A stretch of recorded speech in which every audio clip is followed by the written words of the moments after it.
The Lord of heaven and earth named us Israel. We are his chosen people.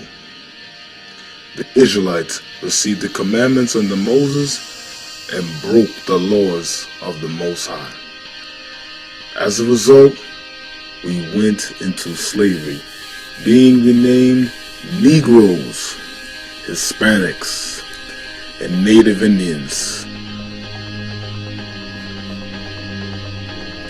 The Israelites have been scattered throughout North, Central, and South America, the West Indies, and the four corners of the earth.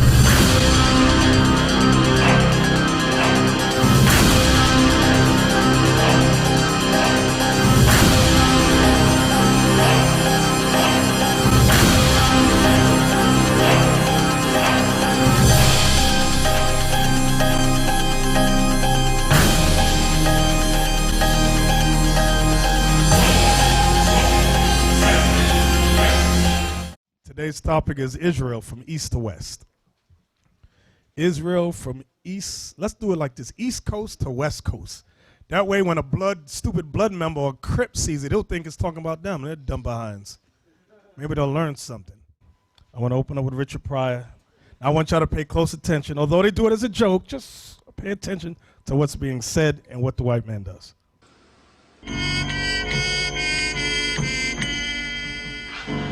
Professor! I got it open!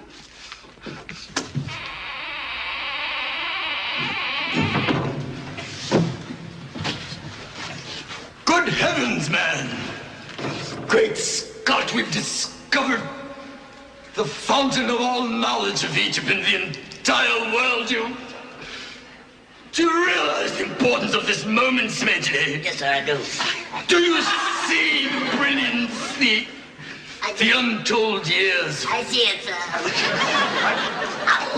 Sir, this is medicine. Thank you so much. Thank you, sir. You swine. Look! What is this? See. Says, cannot. This is the elixir of life, sir. The elixir of life? The cure for all diseases. Wait, see here. Wait, Give it to me. Inscription on the bottom. Give it to me. Give it. Open at other end. Lummox.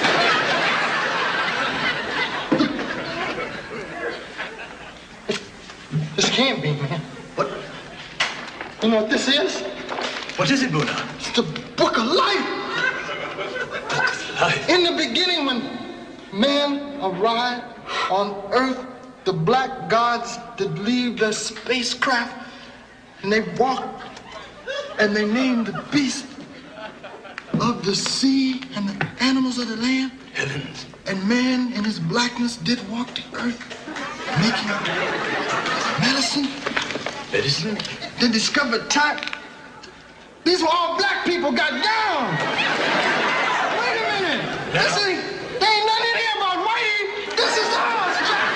Wait till the brothers hear this. Buna. I'm gonna get this book out of here, baby. This tells me real tea. Check this out. Self-control yourself, don't you What see? you mean, Jack? Look at this here. Black people started the music and the brain surgery back in the year 3 BC. Yes, of course, Buna. Man, they was getting down. This is it, brother. Yes, Everybody gonna know about this. This one, we can change the history. Civilization will be changed. By all means. Yeah, this is gonna be it. Get the bulldozers, there's nothing here. But. Shut up! Good heavens, time for tea, eh? What?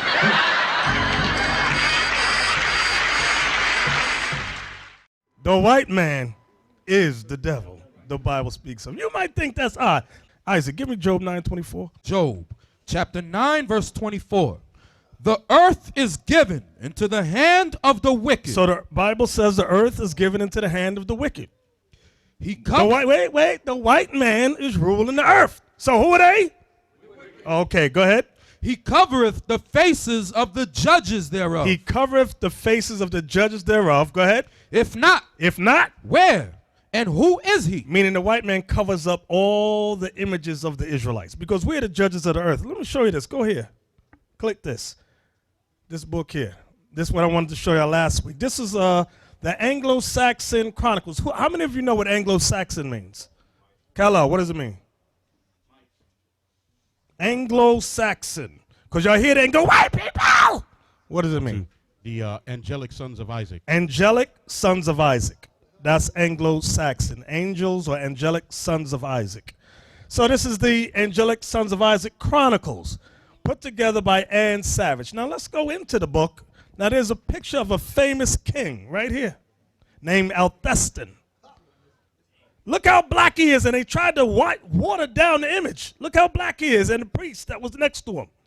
They put a damn, covered his head there, put some yellow stuff there. But this was a king, and this was the book of life, the Bible, huge. It was huge. So King Althestan, many of you probably never heard of him, during the Middle Ages, was a famous wealthy king of knowledge, and he was jet black. Give me another one. What's the name of this book?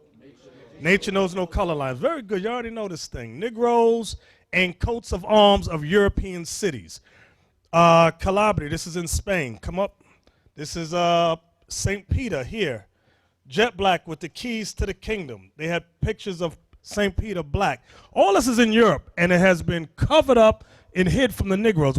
We've gotten so destroyed now, we can't imagine ourselves king. We argue over a damn corner when we once ruled the world. The nation of Israel held down the eastern hemisphere and down the western hemisphere under Ephraim and the others. Okay, let me see this. Center left, arms of Aragon, Spain. Center right, arms of Kemmersburg. Austria, St. Peter, foremost saint and founder of the Catholic Church. Catholic means universal. It's shown as jet black Negro. Let's go, not the Catholic Church I see today. Let's go over here. Negroes and coats of arms again. Let me go all the way to the bottom. Let me see, is there any words at the bottom? Come on, all the way at the bottom. Okay, these are French, Italian, Spanish, and Polish families. What do you notice about these French, Italian, and Polish families? They're all black. That's why many of the slaves, I'll tell you, the slaves did not only come from Africa. They teach you that lie in school so that you think you ran around with bones in your nose talking about unga bunga, umbwabwe, all that crap. We came from all over because the Israelites held down the kingdom. We held down rulership of this world. Now, from 1453, when a white man began to conquer us in Constantinople, Turkey, Rome, Spain. Go back out, Abiel. You had the infamous family of the Borgias family. The Borgias family, once they conquered us, they began to run us out of Portugal, Spain, and Rome. But those of us that they caught, they held as slaves. Come here. This is Lucrezia Borgia with her slave. What do you notice? He's a black boy. This was her slave who they captured. This is Caesar Borgia's sister. Let's read it at the bottom. I got it blurry. Lucrezia Borgia, daughter of Pope Alexander VI, with her favorite, I got it cut off, but it's on page 119 in the book Nature Knows No Color Line. Go back down so we can see the whole image. Right. So this was in Italy. So during the Renaissance, they caught some of us and made us their slaves. This is, you see many images during the Renaissance where you see black people as slaves. All right? Right. The name of the book was Early Spanish Manuscript Illumination. I was trying to think of the name of it, but that's the book. So let's go to Baruch 4:1. Richard Pryor made a joke about the book of life. In Egypt. Remember that during that time period he put up that the Israelites was in Egypt. So although he did it as a joke, the person that put out the book, right, that's the one Yahweh was talking about. The person that put the video up, he thinks that the book of life is referring to the book of the dead. Our people is dumb as hell. The book of life is not referring to the Egyptian book of the dead. Give me that scripture in Mark. Is it Mark 12:27, somewhere around there? Where Christ, let's go there first. Because you get these Egyptologists are the dumbest people on earth. I could say it, I used to be one of them. So you're dumb as hell. We were dumb. Dumb. Kemet. Who got it for me? Mark chapter 12 and verse 27. Okay, is that the verse I want? Yes, sir. All right. He is not the God of the dead, but God is not the God of the dead. So the Egyptian book of the dead is garbage. He is not the God of the dead. Go ahead. but the God of the living. He's the God of the living. He is the God of the living. Was that it, Isaac? Yeah. So now, from there, Baruch 4:1. So Richard Pryor made a joke. He said, oh, this is the book of life about, black people walking in their blackness and all that. The Bible is the book he's referring to, because the Holy Bible is the only book on earth in reference to the book of life. Baruch 4:1. Baruch chapter 4 verse 1. This is the book of the commandments of God, and the law that endureth forever. All they that keep it shall come to life. All they that keep it shall come to life. Go ahead. But such as leave it shall die. But such as leave this Bible shall die. That's the message we must get out to our people. That is the message. Okay? So now, from there, get me Sirach 33:17. Get me that one.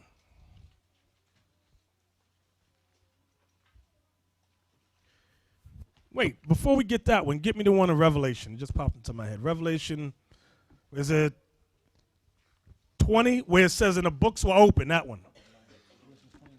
Yes. Revelation 20. Let me look.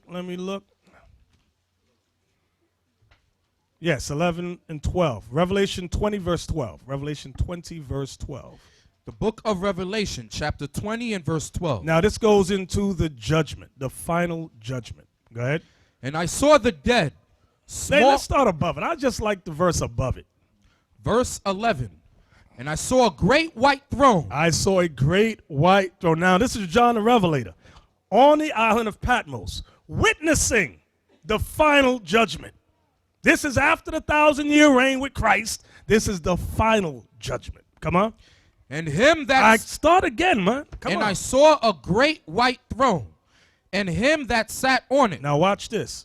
From whose face the earth and the heaven fled away. From whose face the earth and the heaven fled away. Meaning when the Most High, that's what it's talking about. This ain't talking about Christ. This the Most High. When he come on the scene, everything shuts down.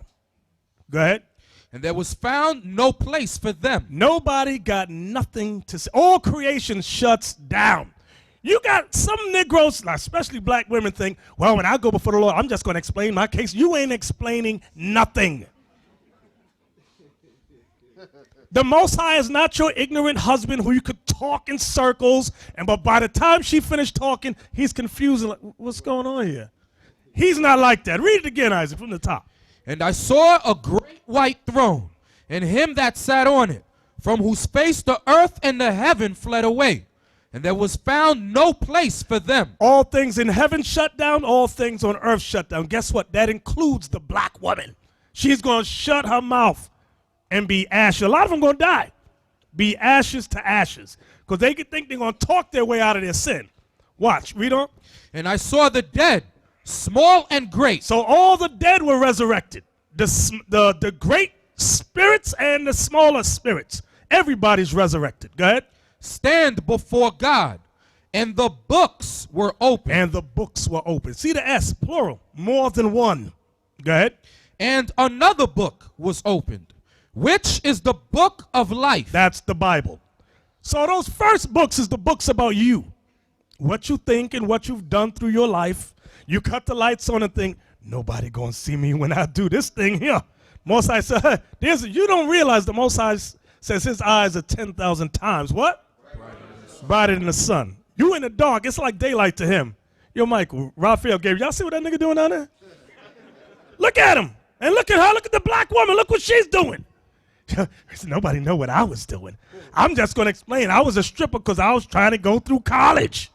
Yeah, like that's going to work on him. Read it again.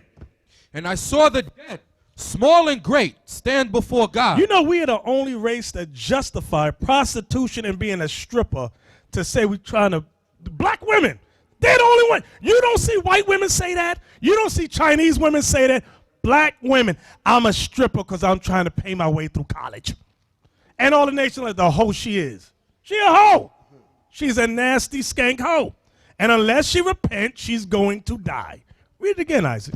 And I saw the dead, small and great, stand before God, and the books were opened, and another book was opened, which is the book of life. I know some of y'all don't think that first books is talking about books about you. Give me that in Ecclesiastes 12. Give me that. The very last verse. Then we coming right back here to show you that God got books on every one of us, including the black woman. You don't realize how many emails I get from the black women. And that email that Captain Malachi mentioned, they lie. I get many lying emails. Oh, brother. Let me think of an email I just got. Here go one. Here go. I take care of the family. I pay all the bills. You know, they always start flattering themselves. I do this and I do that, and my husband's no damn good. Anyway, I left him and I got me another husband. True story. She goes, oh, and we had a little baby, and by the way, I think I need to tell you that my husband was white, and we have a little son, and he grew up to about 13 and he got cancer. So I raised my son in the church, and he's very religious, and we would go on doors and knock about the love of Jesus. Meanwhile, listen, her son is white now because the father was white. So the boy died. The boy died of cancer. Okay. So then she says, my question is, I've spoken to many people, but I need to know from you. Like, I'm going to change something different. Can my son who just died inherit the kingdom of heaven on earth? What is the answer? No. No. She went through this whole sob story. Like, okay. We don't have the power to do that, brothers and sisters.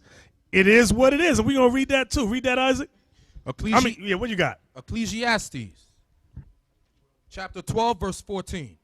For God shall bring every work into judgment with every secret thing. With every secret thing. So all you in the closet, drug users, your crackheads on the side, the Most High got your number. Go ahead. Whether it be good. Whether it be good. Or whether it be evil. Or whether it be evil. Was that it? Yes, sir. Let's go back now. I got another one. What you got? Proverbs 15:3. Let's get that one. Proverbs 15:3. I like that one. Proverbs chapter 15 and verse 3. The eyes of the Lord are in every place. The eyes of the Lord are in every place, beholding the evil and the good. What does beholding mean? Looking at your wicked ass. That's what it means. He's beholding the evil and the good. He's watching and checking out everything that you do. Exactly. Go back to Revelation 20 now. Revelation chapter 20 and verse 12. And I saw the dead, small and great, stand before God. So everybody going to stand before God. Everyone. Go ahead. And the books were opened. And so you got to imagine this thing. You got the Most High on his throne, right? Then you got all the angelic hosts. And when you are called up, now remember, this is all like this. It ain't next. It ain't like that. It ain't like DMV. Next. You get a ticket. It ain't like that. When you go before the Lord, your angel that has been ministering unto you, I'm going to say it again. Your angel that has been ministering unto you is going to be there. Give me that scripture now. Who know that? It says the angel always behold the face. I want that one. Just because I know what I just said. Some of y'all are like, what? What? Matthew 18 and verse 10.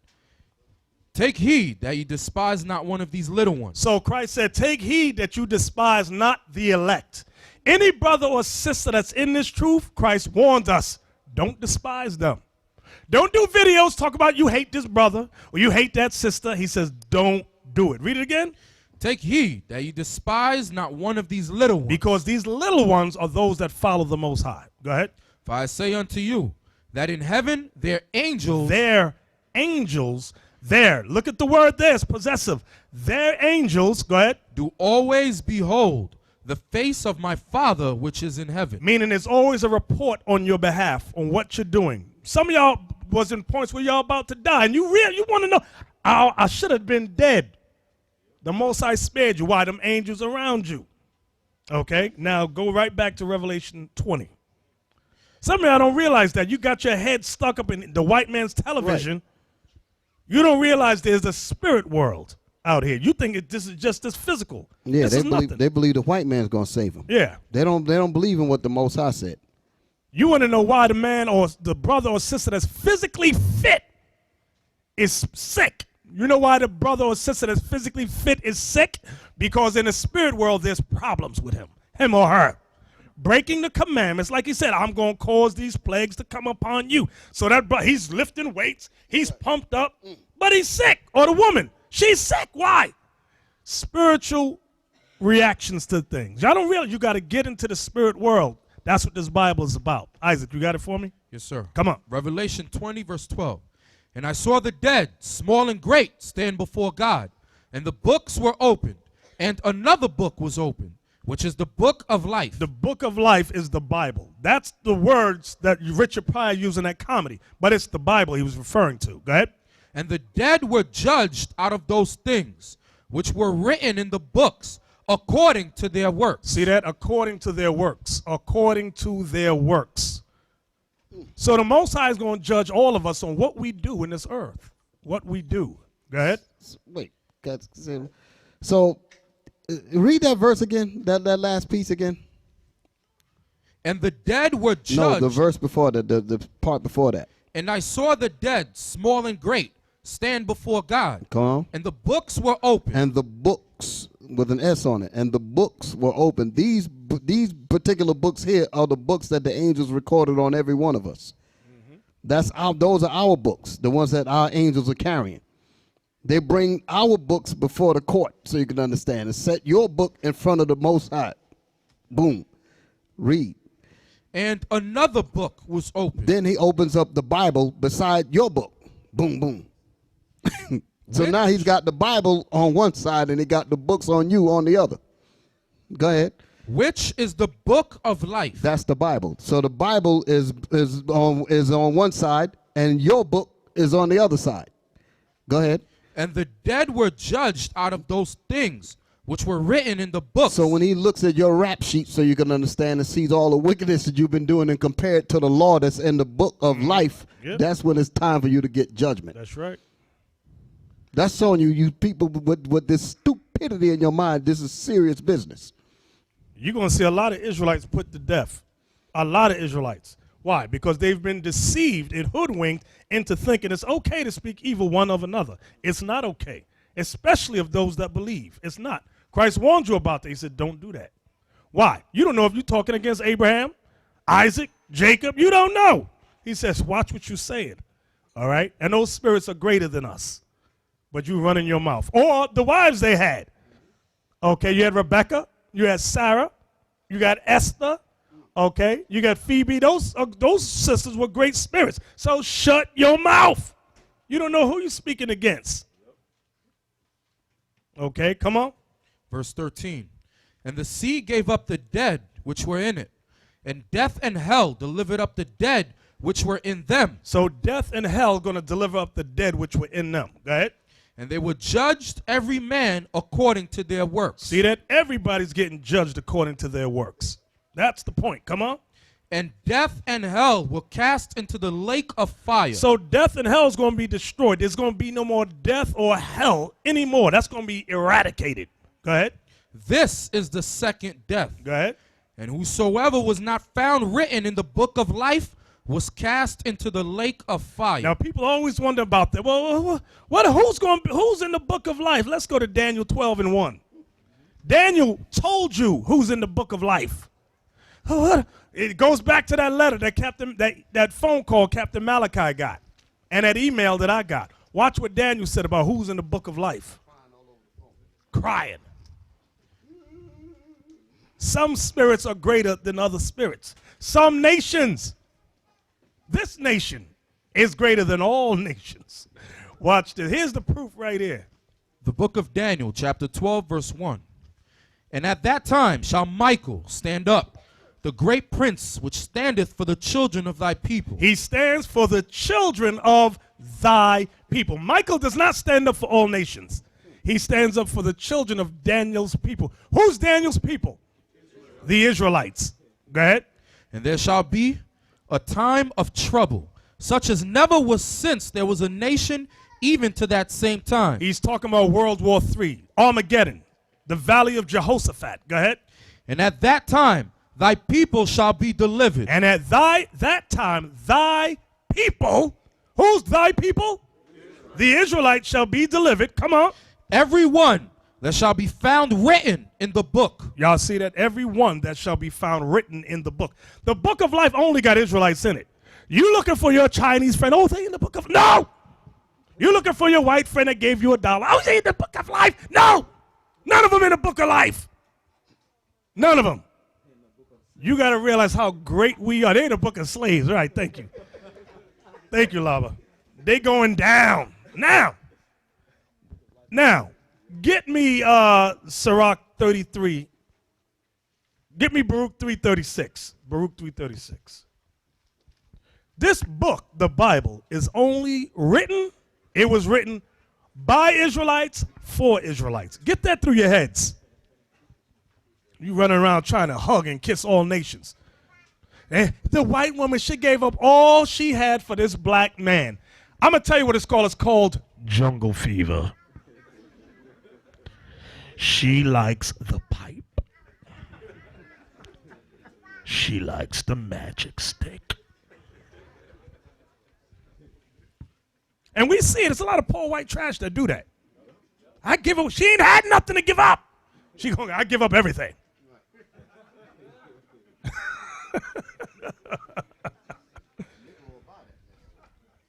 Then you got the football player. She gave up everything for me. No, she taking all you got. Just give her time. Where are we at, Isaac? Baruch 3, verse 36. He hath found out all the way of knowledge. That's the Bible. He hath found out all the way of knowledge. And hath given it unto Jacob. So the Bible was never given to all nations. Write that verse down. The Bible was never given to all nations. Go ahead. And hath given it unto Jacob his servant. Do y'all see that? Go ahead. And to Israel his beloved. Now, there's a Christian in here right now. I'm doing Professor X. Wait a minute. I'm hearing the thoughts. No, that's not Jesus. No, not the New Testament. Give me Romans 3:1. There's a Christian right now sitting up in here, maybe online, thinking, no, not in the New Testament. It changed. This is a new day, a new kingdom. The book of Romans, chapter 3 and verse 1. What advantage then hath the Jew? What advantage then has the Jew? Who's Jew? The Judah. Judah and the 12 tribes of Israel. That's what it's talking about. Go ahead. Or what profit is there of circumcision? What profit was there when the Lord gave Abraham, our forefather, the covenant of circumcision? Go ahead. Much every way. So Paul says in the Spirit of Christ, everything profits us. Much every way. In order to have an advantage, you must have someone you got to have an advantage over, meaning the other nations. We have a greater advantage over them. Why? Because we are God's people. Go ahead. Chiefly. And the main reason is this. Because that unto them, unto the Israelites, were committed the oracles of God. The Bible. Unto us was committed the Bible. So even in the New Testament, it says the Bible's only for the Israelites. You Christians write that down. Write that down and write it over and over and over so you can get it in your head. Because they'll wake up tomorrow with that dumb thought. Why can't the Bible be for everybody? It ain't for everybody. Now, let's move on now. Get me 2nd Ezra 13. Let me get to the Northern Kingdom. I ain't touched y'all. I ain't messed with y'all in a long time. Northern Kingdom. Today's topic is Israel from east to west. Israel from east. Let's do it like this. East coast to west coast. That way when a stupid blood member or Crip sees it, they'll think it's talking about them. They're dumb behinds. Maybe they'll learn something. 2nd Ezra 13. I know some of y'all was Bloods and Crips. Y'all dumb as hell. But the Lord redeemed y'all.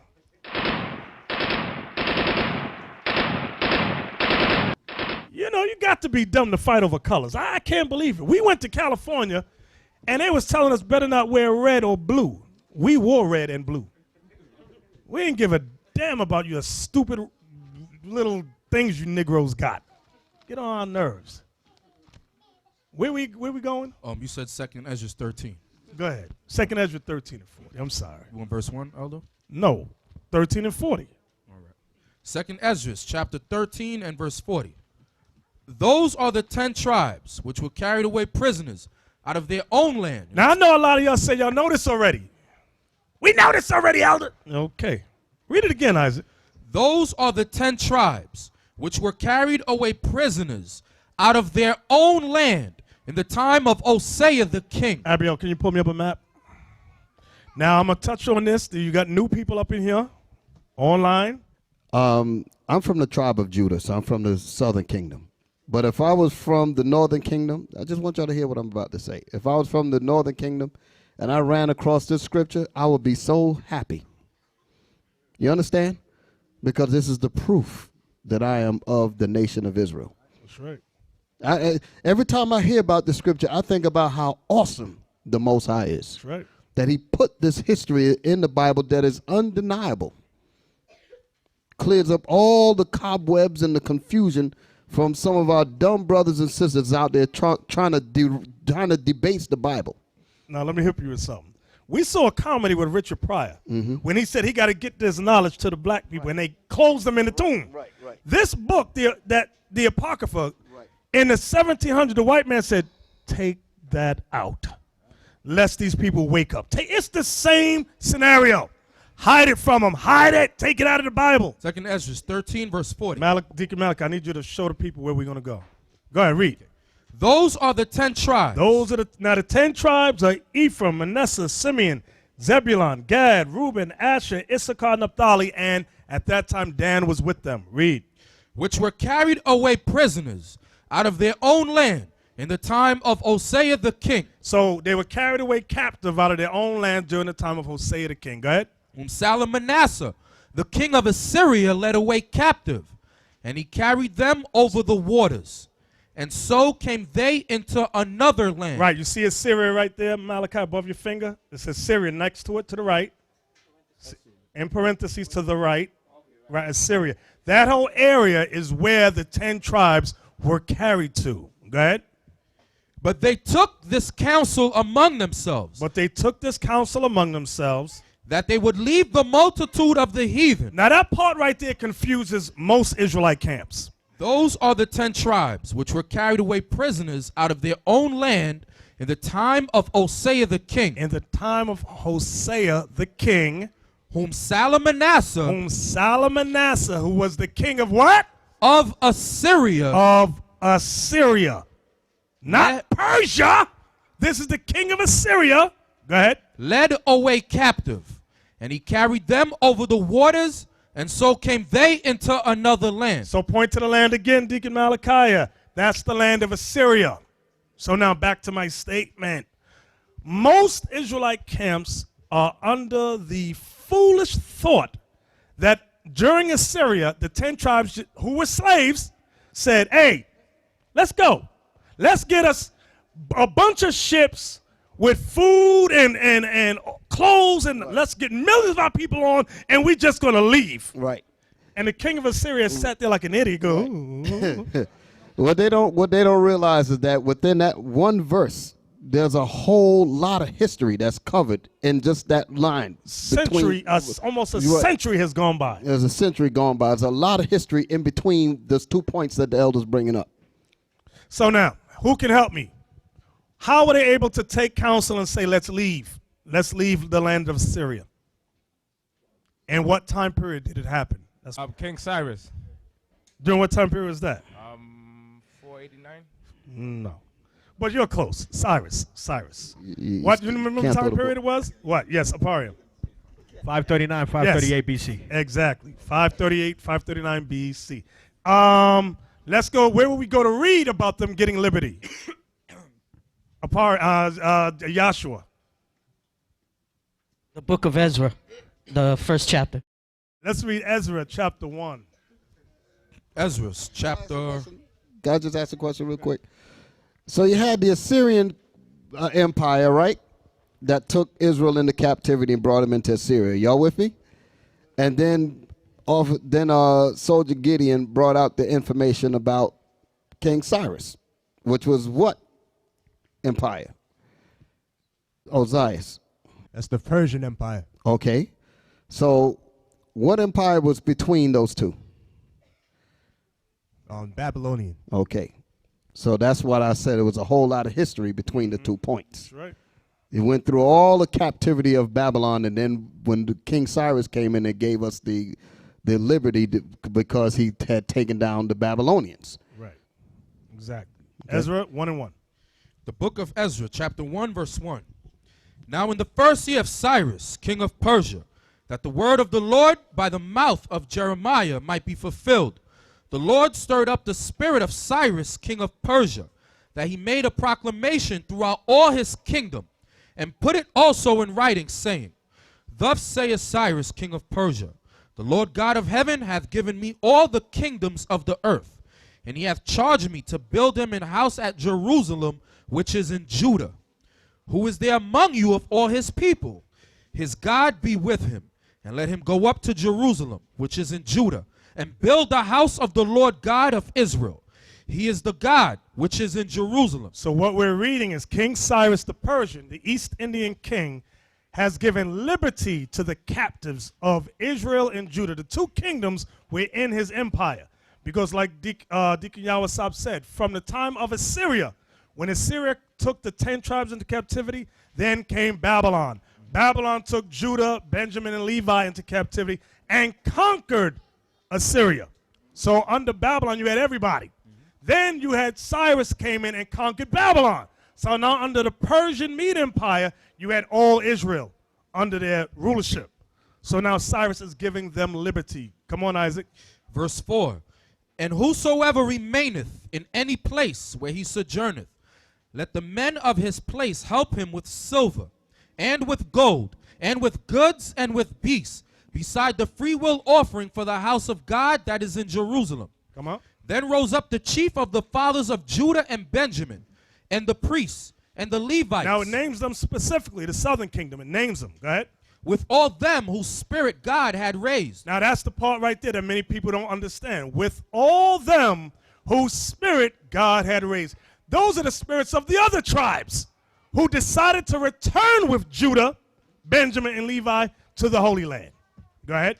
To go up to build the house of the Lord, which is in Jerusalem. So now, from there, because the confusion comes, go to Luke chapter 2 and verse 36.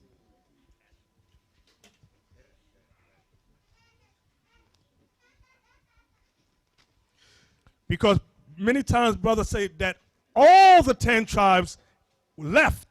No, that's not what happened. That's what we read Ezra. It said with all those whose spirit God raised up, they went back with Judah. Here's the proof. The book of Luke, chapter 2, verse 36. And there was one Anna, a prophetess, the daughter of Phanuel, of the tribe of Asher. She was of a great age and had lived with an husband 7 years from her virginity. So you had a prophetess of the tribe of Asher who went back with Judah. And it's not just that one. Get me John 4 now. Let's start at verse 7. The book of John, chapter 4, verse 7. There cometh a woman of Samaria to draw water.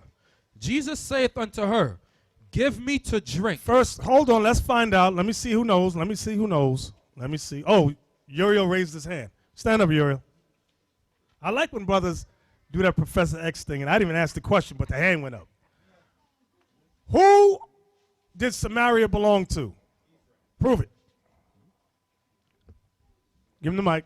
I like that. I like that. He's trying to redeem himself now. Come on. Isaiah 7, verse 9. It Get says, Isaiah 7, verse 9. Thank you, Uriel. Thank you. Because many of you read about Samaria, and you're like, what's Samaria? I don't understand Samaria. What's that? The book of Isaiah, chapter 7, verse 9. And the head of Ephraim is Samaria, and the head of Samaria is Ramaliah's son. If ye will not believe, surely ye shall not be established. So Samaria was the capital given to Ephraim. So when we go back to John 4 now. John 4 and verse 7. Pause. 1 second. Get me Second Maccabees, I think 10 and 34, something like that, somewhere around there, where it tells you, because the reason I want to get this is because there's a history in the book of Kings, chapter 17, is it? Where when Assyria took the 10 tribes out of the land, it says they put in the land Hamites. Go to 1 Maccabees 10. 1 Maccabees chapter 10, verse 38. Well, let me finish the statement. Let me finish. When you read Kings, chapter 17, it tells you how the king of Assyria, in detail, took the 10 tribes out of the land and took them to Assyria. Then it says he put Hamites, children of Hamath and Cush, in the land. So you have various Israelite camps that say, oh, because of that, John chapter 4, the woman of Samaria was an African. But that's not true. Here's the proof. 1 Maccabees 10 and verse 38. And concerning the three... So we're reading 1 Maccabees 10:38? Yes. Okay, go ahead. And concerning the 3 governments that are added to Judea from the country of Samaria, let them be joined with Judea, that they may be reckoned to be under one, nor bound to obey other authority than the high priest. Right. So those Israelites, okay, remember in Ezra, I want y'all to think good now. Remember when Ezra, when they went back, the children of Ephraim that went back, where do you think they went to live? They didn't live where Judah lived. Where did they have to go back to? Samaria. That was their land. That was the land God allotted to them. Let me give you another one. Get me Matthew 4. Matthew 4, verse 15. Write this down. The land of Zebulun and the land of Naphtali. That's Naphtali. By the way of the sea, beyond Jordan, Galilee of the Gentiles. So they were called Gentiles. Those Israelites of Zebulun and Naphtali that went back were called Gentiles. I want y'all to see that thing clear. So now, so far, we've covered Asher. We've covered Zebulun, Naphtali. Now we're still dealing with Ephraim, Samaria. Go back to John 4. John chapter 4 and verse 7. There cometh a woman of Samaria to draw water. Jesus saith unto her, Give me to drink. For his disciples were gone away unto the city to buy meat. Then saith the woman of Samaria unto him, How is it that thou, being a Jew, askest drink of me, which am a woman of Samaria? For the Jews have no dealings with the Samaritans. Why? Why? Who knows the history behind that? The Jews have no dealings with the people of Samaria. Jalil. It goes back to the split in 1 Kings 12 and 16. Right. It goes back to the split that Israel had in 1 Kings chapter 12, where it says Israel was split into 2 kingdoms. Okay? And the northern kingdom they were calling Gentiles and idolaters, and they didn't deal with them. So now, we're in John 4 now. So the Samaritan woman asked Christ, why are you talking to me? I'm a one of Samaria. Y'all Jews don't deal with us. Go ahead. Verse 10. Jesus answered and said unto her, If thou knowest the gift of God, and who it is that saith to thee, Give me to drink, thou wouldest have asked for him of him, and he would have given thee living water. So what is Christ saying right there? I want that verse right there. What is he saying to her? It's real easy. It's not hard. It's easy. What did Christ just say to her? Make it easy for me. Nobody knows? Azariah. If she knew who Christ was, then he would give her living water. So does that? So let me ask you to keep standing. So if she had asked him for living water, what would he have done? If she asked him for living water? Yeah. He would have given it to her. Right. So what does that prove? She's Israel. That's proving from all the way down that she's Israel. She's not of another nation. Read on, Isaac. Verse 11. The woman saith unto him, Sir, thou hast nothing to draw with, and the well is deep. From whence then hast thou that living water? Art thou greater than our father Jacob? So she's telling you she's what? Israel. She's telling you out of her own mouth she's Israel. You get some of these camps that say, oh, she's lying to Christ right there. You don't think Christ know a lie when he hear a lie? Keep reading. Which gave us the well, and drank thereof himself and his children and his cattle? Jesus answered and said unto her, Okay, now he's going to say, stop lying, woman. You know you're a Hamite. Let's see. Whosoever drinketh of this water shall thirst again. Go ahead. But whosoever drinketh of the water that I shall give him shall never thirst. So why didn't Christ say, listen, I know you lying. You a Hamite. You see how foolish it is? This is an Israelite woman talking to him. Go ahead.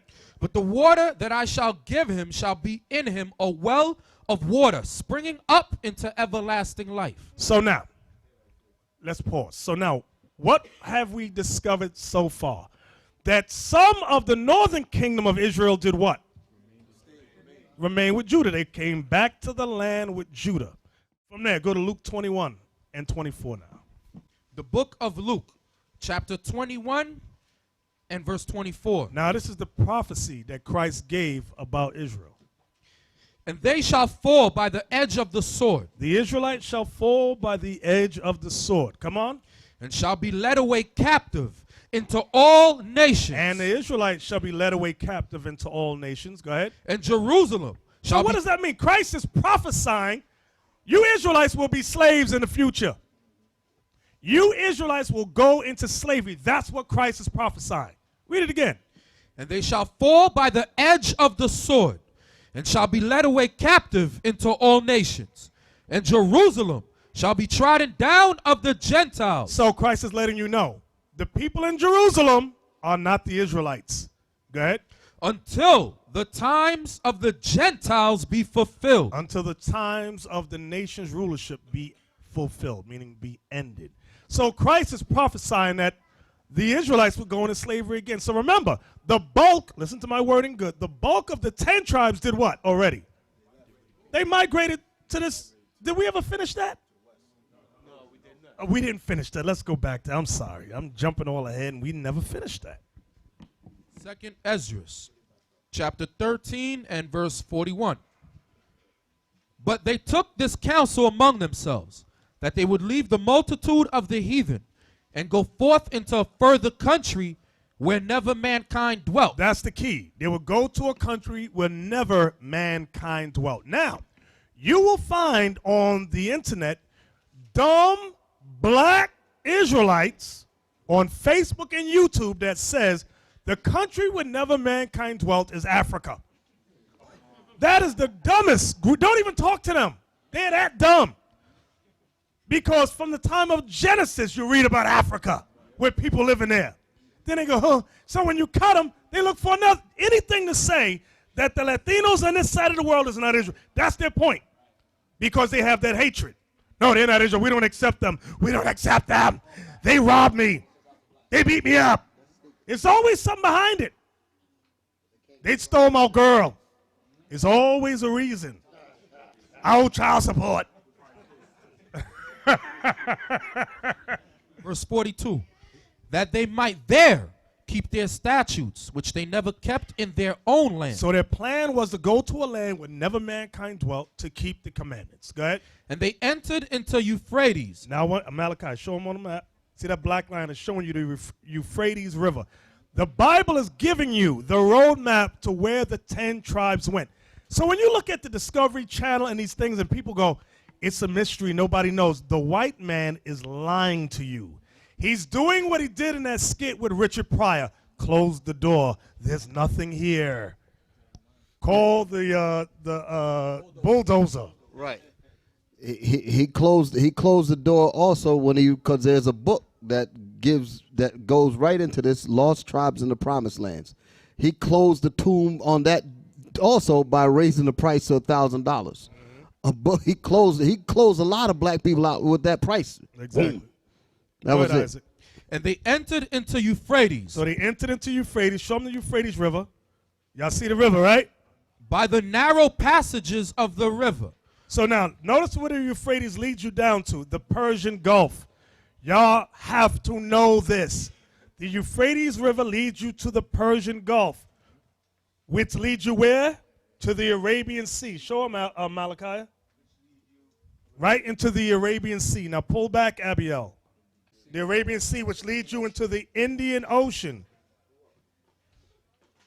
So now show them around Africa. Now remember, y'all, I know, how many of y'all have ever been on a boat before? Raise your hand.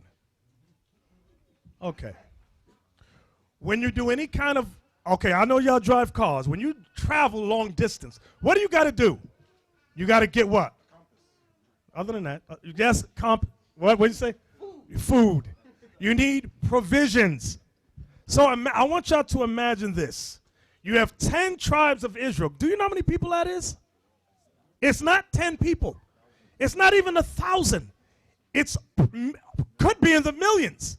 You did not, and it's not one ship that carried them over. It's ships upon ships upon ships. All of those ships have to have provisions. You have men, women, and children on those things. You got to stop now, because y'all in your mind, you're probably thinking, oh, they're just one trip. Keep reading, Isaac. I'm gonna show you something. Verse 44. For the Most High then showed signs for them, and had stilled the flood till they were passed over. For through that country there was a great way to go. This is it. Namely, of a year and a half. If you load your ship up once, is that food going to last you a year and a half? No. You got to stop. So I want y'all to think. Malachi, show them again. Right, but look, they got to stop for provisions, meaning they had to make stops along the coast of Africa to restock the foods.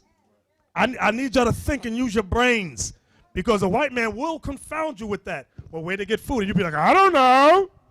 They stopped for provisions. They had to do that. This is where you have to picture the verse. You have to picture it. You remember that statement, right? You got to picture the verse in your mind. Picture what's happening. Exactly. Put the HD TV brain on so you can see.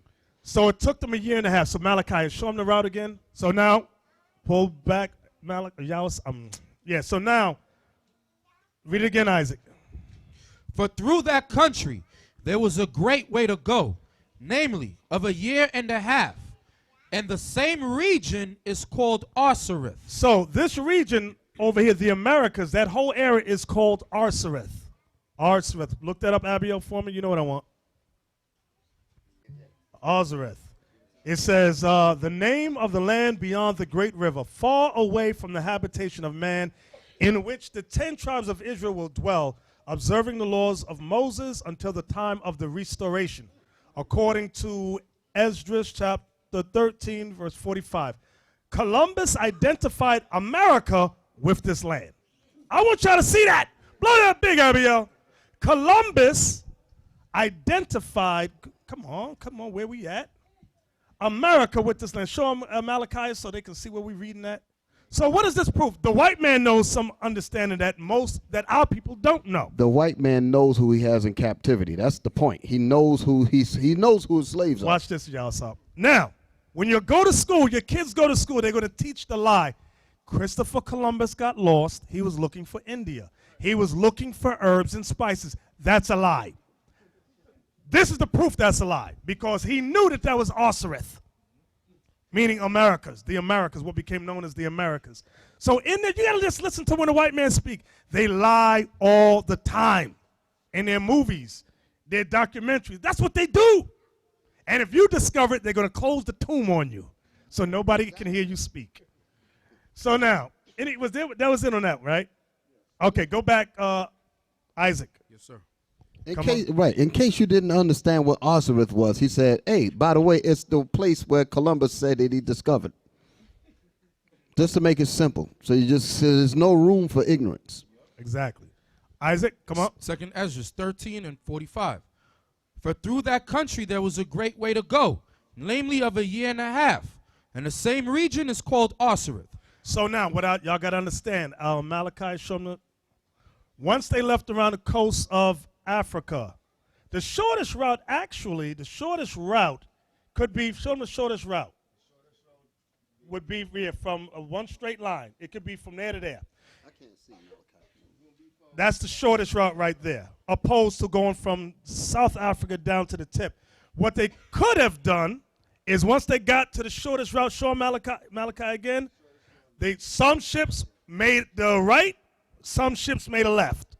Remember, there's cargoes of ships of Israelites. Some went left, some went right. Isaac, was that it? No, verse 46. Then dwelt they there until the latter time, and now when they shall begin to come.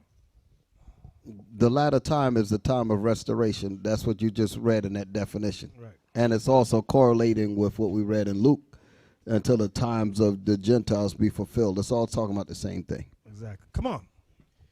Verse 47, the highest shall stay the springs of the stream again, that they may go through.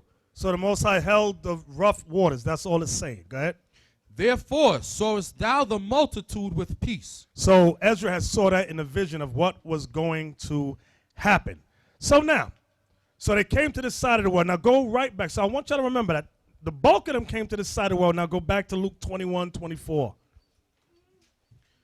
This is for the rest that remained behind from the time of Cyrus. Luke 21 and verse 24. So now, during the time of Christ, this is what Christ prophesied. Come on. And they shall fall by the edge of the sword. Those of you that have remained with Judah, Benjamin, and Levi, you shall fall by the edge of the sword. Read. And shall be led away captive into all nations. And Jerusalem shall be trodden down of the Gentiles, until the times of the Gentiles be fulfilled. So now, bear with me a second. Bear with me a second. I want the part in here where it says they fled into the mountains. Verse Give me that 20, one. That's verse 21. Give me that. Give me that. That's what I want. Jump up. Verse 21. Then let them which are in Judea flee to the mountains. Start up at 20 for me. Verse 20. And when ye shall see Jerusalem compassed with armies. What armies compassed Jerusalem during the time of Christ? Roman armies. Go ahead. Then know that the desolation thereof is nigh. Come on. Then let them which are in Judea flee to the mountains. You that are in Judea flee to the mountains. What are the mountains making reference to, Gershom? The mountains. I want the mountains. Then let them which are in Judea flee to the mountains. It's making reference to the same mountains that Christ went to. Where will we read about that? Matthew 2 and 13. Let's read that, Isaac. This is what the mountains is making reference to. Because you'll read that and go, flee to the mountains. What is he talking about? It's the same mountains that Christ, Joseph, and Mary fled to. Matthew 2 and verse 13. And when they were departed, behold, the angel of the Lord appeareth to Joseph in a dream, saying, Arise, and take the young child and his mother, and flee into Egypt. Where is Egypt? Africa, Africa, Africa. Read. And be thou there until I bring thee word. Y'all see what the angel told him? Run and flee into Africa until I bring you word again. Does everybody understand that? Go back to Luke 21 again. And verse 21. Luke 21:21. Luke 21:21. Then let them which are in Judea flee to the mountains, and let them which are in the midst of it depart out, and let not them that are in the countries enter thereinto. So you had, during that time, you had millions of Israelites run into Africa. Give me that in Babylon, Timbuktu, I thought. Give me that. Get me that right there. This is what I want y'all to see.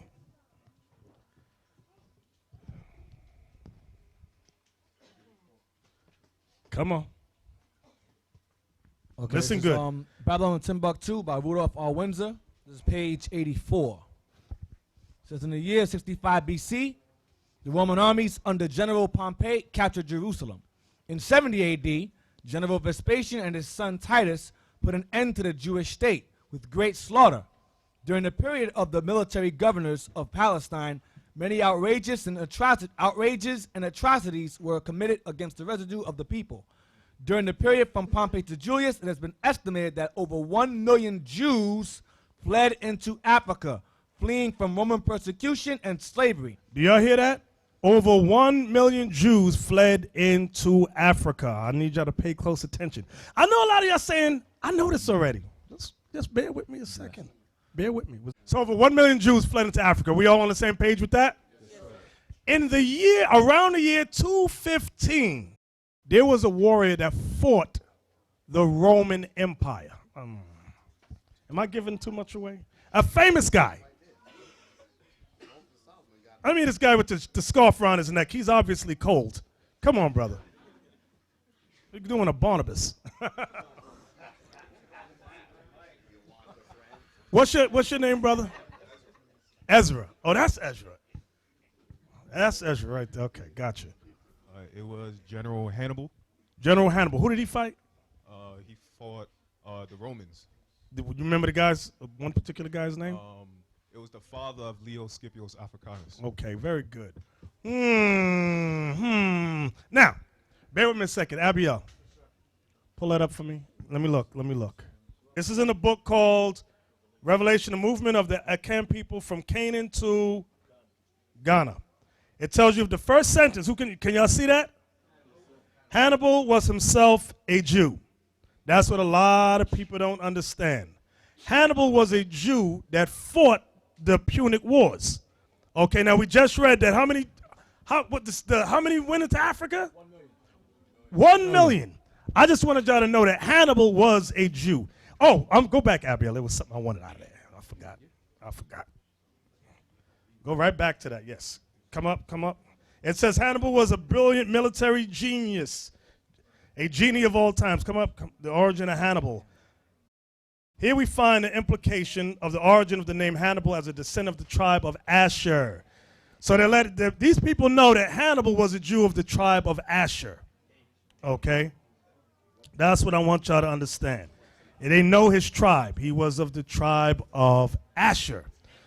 So now, during that time period, we go on now, we speed up to the Renaissance, 1453. We speed up to the slave trade. Now you can read the last sentence that I cut you off from reading before about the slave markets, please. Now we get into the slave markets. So what tribe was Hannibal from? Write that down. Okay. The slave markets were full, page 84. The slave markets were full of black Jewish slaves. In this book, Babylon and Timbuktu, it tells you that Hannibal was of the tribe of Asher also. So wait, go look up Hannibal for me. This is what I want y'all to show. I want you to see images. I want y'all to see the demonology of your friend. They will show you, I want y'all to see how they portray Hannibal as a Caucasian man. They always do that.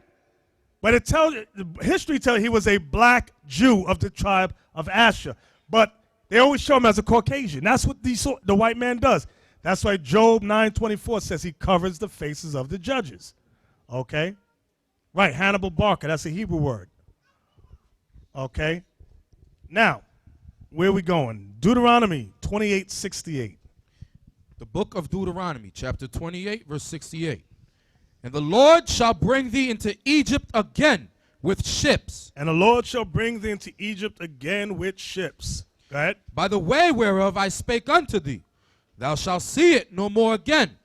And there ye shall be sold unto your enemies for bondmen and bondwomen, and no man shall buy you. Joel chapter 3, verse 3.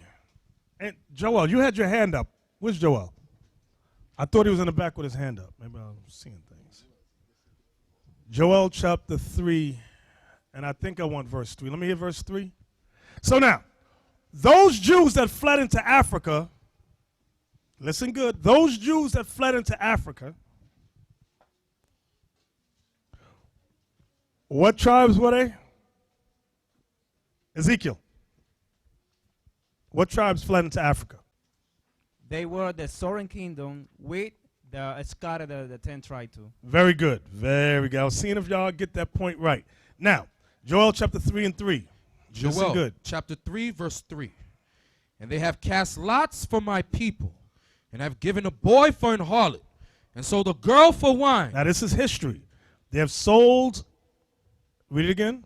And they have cast lots for my people, and have given a boy for an harlot. So they cast lots, meaning they bid on us. And when it says they made the boys into harlots, it means breeders. They made us into breeders. Go ahead. And sold a girl for wine. And they sold the young girls for wine. Go ahead. That they might drink. That they might drink.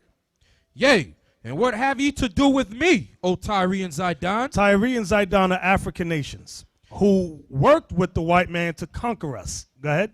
And all the coasts of Palestine. And all the Arabs, the Palestinians. Read. Will ye render me a recompense? Will you judge me? God is asking them. Can you judge me? Go ahead. And if you recompense me. And if you attempt to judge me by putting my people in slavery. Go ahead. Swiftly and speedily will I return your recompense upon your own head. I'm going to return that same judgment upon you. Go ahead.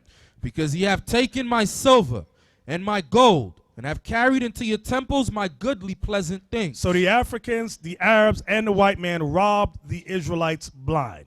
Why? Because we had civilizations. Can you find me that Ithon in Babylon Timbuktu again about what we had while we were in Africa? Bear with me a second. I need y'all to understand this. So y'all don't think we was in Africa talking about Umbwawe, Ungabunga with bones in our noses and all of that. It was not like that. Page 90. The black Jews had an advantage over the African tribes. They carried their culture, history, laws, and written records with them. This assured them a constant precedent for the development of a higher social organization. So we had a higher social organization. Civilization over the Africans. Go ahead. Because of the stability of the black Jewish culture, the Jews were not absorbed into the autochthonous population. You know what that means? We were not absorbed into, because many people go, well, maybe some Africans came over enslaved. No. God's prophecies don't fail. He said the Israelites would go where? Into slavery on ships, not the Africans. And that's what this book is saying. We were not absorbed into Africa. Go ahead. In fact, the Jews absorbed some of the native tribes. The Jews made use of every opportunity. They were our servants. Those that came with us, we made them our slaves, like when you read Joshua. That's what it's talking about. Go ahead. The Jews made use of every opportunity. They were an industrious and skillful people. In the Jewish Ghanaian states were found kings, princes, governors, generals, secretaries, treasurers, revenue agents, judges, architects, engineers, doctors, historians, language interpreters, mathematicians, jewelers, sculptors, masons, carpenters, painters of art, goldsmiths, leather workers, potters, armorers, saddlers, blacksmiths, agriculturalists, etc. Now you understand, after reading all this, now you understand the reason why the white man lied when he put images up. Because he don't want you to know that you have this in your history, that you have this in your background. Because if you never knew that you were these things, you'll never try it again. That's the reason why progress is such a hard thing for the so-called blacks and Hispanics as far as moving forward. Because we cannot picture where we think we've never been. And you've always been there. You just, your people, the people that's teaching us lied to us. Exactly. That's the reason why, again, I point to the importance of video and images. That's the reason that job is super serious. You got to change the image. You got to bend our people's minds to who they really are.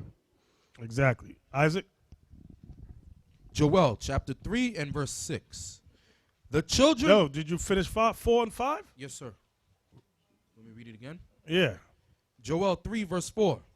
Yea, and what have ye to do with me, O Tyre and Zidon, and all the coasts of Palestine? Will ye render me a recompense? And if ye recompense me, swiftly and speedily will I return your recompense upon your own head. The word recompense means judgments, payback. Go ahead. Because ye have taken my silver and my gold, and have carried into your temples my goodly pleasant things. So for those hundreds of years when we was in Africa, we had a great civilization. We were rich, and they robbed everything we had. From the time of Rome, when they conquered us in 70 AD, to the time when we was in Africa, and the Africans and the Arabs got joined together against us. Go ahead. The children also of Judah and the children of Jerusalem have ye sold unto the Grecians. Who's the Grecians? The white man. The so-called white man. That's who we was. This is the Bible prophecy. We were sold to the white man. Go ahead. That ye might remove them far from their border. So now. Now all that we've read, that's like I always tell you, brothers, in order to understand the book of Revelation, you must understand the Old and New Testament before you get to the book of Revelation. Many of these prophetic books. Revelation 12 and 6. The book of Revelation, chapter 12, verse 6. And the woman fled into the wilderness, where she hath a place prepared of God, that they should feed her there 1,260 days. Read it again. And the woman fled into the wilderness. Now, remember, this is all a parable. The woman is making reference. Get me Jeremiah 6 and 2, please. Who is this woman? Now, we have videos on this. Y'all could go online and look at the whole chapter breakdown. I'm not going through the whole chapter tonight. I still didn't get to my point yet, but we getting there. We touched on it, but we getting there. Jeremiah chapter 6, verse 2. I have likened the daughter of Zion to a comely and delicate woman. So God calls us a delicate and beautiful woman. Go back now. So this is all hip talk, a parable talk when you get to Revelation 12 and 6. Revelation 12, verse 6. And the woman fled into the wilderness. Where is the wilderness where we fled to? We just read it in Luke. Africa. Luke 21, 20 down. We fled into the wilderness. The wilderness is making reference to Africa. Read. Where she hath a place prepared of God. Where she hath a place prepared. Now that part right there is not Africa. Give me Hosea 1 and 10. About the place. We want the precept for the place prepared of God. Hosea 1 and I think it's 10. What is the place? That's what we want. Come on. Hosea chapter 1 and verse 10. Yet the number of the children of Israel shall be as the sand of the sea, which cannot be measured nor numbered. And it shall come to pass that in the place... What? That in the place. Highlight that. Underline that. In the place. This place that we're reading about is the same place John was speaking about in Revelation 12 and 6. Read it again. Yet the number of the children of Israel shall be as the sand of the sea, which cannot be measured nor numbered. And it shall come to pass that in the place where it was said unto them, ye are not my people. So where's the place where it was said we are not God's people? America. How was it said we are not God's people? They changed our nationality. They call you Jamaican, Trinidadian, African American, Puerto Rican. That's what they did. That's the first thing. They changed the nationalities of the people. You understand that? You got that. Now, where was we at, Isaac? Hosea chapter 1 verse 10. You didn't finish that? No, sir. Go ahead. And it shall come to pass that in the place where it was said unto them, ye are not my people, there it shall be said unto them, ye are the sons of the living God. What that part mean? There it shall be said. There in that place it shall be said, you're the sons of the living God. This brother right here, I ain't never seen his hand up before. That you'll find out in America that you're part of the tribes of Judah? Well, Right. Israel. The teaching's coming out of here. That you're of Judah, Benjamin, Levi, Ephraim, Manasseh is coming from this place. Everybody understand that? Okay. Did you finish that, Isaac? Yes, sir. Now, from there, here's my question. Back to Revelation 12 and 6 now. Revelation chapter 12 verse 6. And the woman fled into the wilderness. So the woman is Israel, right? She fled into the wilderness. What's the wilderness? Okay, come on. Where she hath a place prepared of God. The place is what? America. Read. That they should feed her there 1,260 days. So we were fed here in this place. Like when you read, give me a precept for us being fed here. I want a precept for us being fed here. I'm going to give you, Uriel, let me hear you. Yes, Deuteronomy 28, what verse? Verse 48, let's read that. Deuteronomy 20, this is what it means when it says we are fed here. Deuteronomy 28 verse 48. Therefore shalt thou serve thine enemies, which the Lord shall send against thee, in hunger, and in thirst, and in nakedness, and in want of all things. And he shall put a yoke of iron upon thy neck until he have destroyed thee. So now, okay, now we coming with it. Get me Genesis 49. Genesis 49, and listen good to what I'm saying. Genesis 49 and Deuteronomy 33 are maps, written maps and prophecies of where the 12 tribes would be in the last days. Genesis 49 and Deuteronomy 33 are maps and histories, prophecies of where and what will happen to the 12 tribes in the last days. Do y'all see how special we are? The greatest book on the planet Earth is telling us who we are. The Most High is, like the elders just said, Genesis chapter 49 and Deuteronomy the 33rd chapter are are literal maps to where you would be at on the planet Earth in the last days. And who is the Most High talking about? Us, the people that's supposed to be the nothings, the people that's supposed to be the despised, the ones that's getting thrown in jail, the ones on drugs, the promiscuous women and all this other stuff that they say about us. You follow me? The Most High says, no, you are you are my jewels. And I wrote my book about you. Exactly. That's a beautiful thing. Go ahead. Genesis 49, 1 and 2. The book of Genesis, chapter 49 and verse 1.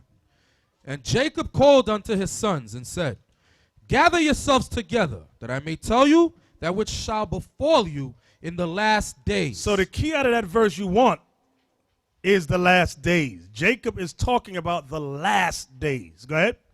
Gather yourselves together and hear, ye sons of Jacob, and hearken unto Israel your father. So now I want to jump down to verse 20. Because I want to jump down to 20 because a lot of brothers say it's very difficult for them. So I'm going to start there. Verse 20. Out of Asher his bread shall be fat. Now this is about the last days. Out of Asher his bread shall be fat, meaning he would have a lot of resources, natural resources. Read. And he shall yield royal dainties. He shall yield royal dainties. The word there, dainties, refers to either sweets or clothing, meaning royal. So, I want to jump now. If you notice, it leaves Asher. It's that one sentence with Asher. Now you got to go to Deuteronomy 33, where Moses continues on. Deuteronomy, chapter 33 and verse 24. Asher today is the people of where? From where to where? Ezekiel. Colombia to Uruguay. Colombia to Uruguay. Okay. So now Deuteronomy 33 and 24. Pull a map up, Abiel, so we can see Colombia to Uruguay. Now, if you notice, the largest portion of South America, you have Brazil is the largest portion there. Okay. So that we're reading about Asher. Come on. Deuteronomy 33 and verse 24. And of Asher he said, let Asher be blessed with children. Let Asher be blessed with children. Let him be acceptable to his brethren. And let him dip his foot in oil. Thy shoes shall be iron and brass, and as thy days, so shall thy strength be. Now, before we even touch that, I want to go back to Genesis 49. I just thought of something. Go back to Genesis 49. Genesis 49. Genesis 49. And read verse 20 again. Genesis 49 and verse 20. Out of Asher his bread shall be fat, and he shall yield royal dainties. So now, Abiel, can you pull up I've got some clips there on Brazil. When you look at this video, I just want to give you a little insight on it. I watched the video, and what they did was they watered a lot of the history down. Except for one thing, its land. Portugal sectioned off Brazil's coastline to rich settlers, but they soon ran into a problem. Plantations are highly labor-intensive, and Portugal's own population was too small to send suitable emigrants. The ambitious new settlers turned to slavery. Portugal, like most of Europe, was no stranger to slavery. 1 in 10 of Lisbon's population was a slave, predominantly from northern Africa. Stop. Pause it right there. What I want y'all to see here is that they said when the Portuguese came, they already had black slaves.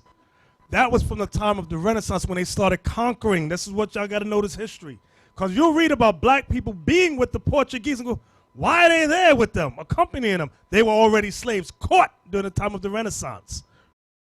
So, all along the Brazilian coast, native Indians found themselves being bribed with their first iron tools or forced at gunpoint to become enslaved. Pause right there also. Now I want you to see how they got them all butt naked.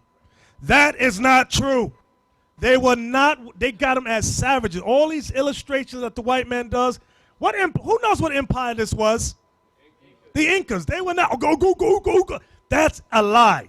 And that's what they put in the heads of our children. They were uneducated. They were so stupid. That's a lie. Right, images carries a lot. So you look at, our kids will look at this and go, yeah, they were savages. I tell you on my job, there's a brother from El Salvador. He told me to my face, if it was not for the white man, his people would be savages today. I said, you have got to be the dumbest man on earth that I've ever met. Just dumb. Come on. It's completely anathema to them, to a tribal Indian. They're communistic societies and they work for one another. And also the concept of overproduction is completely alien. They see no need for it. They're living in a very rich country with an evergreen system, so that the game is always out there in the forest and the fish are always there in the rivers.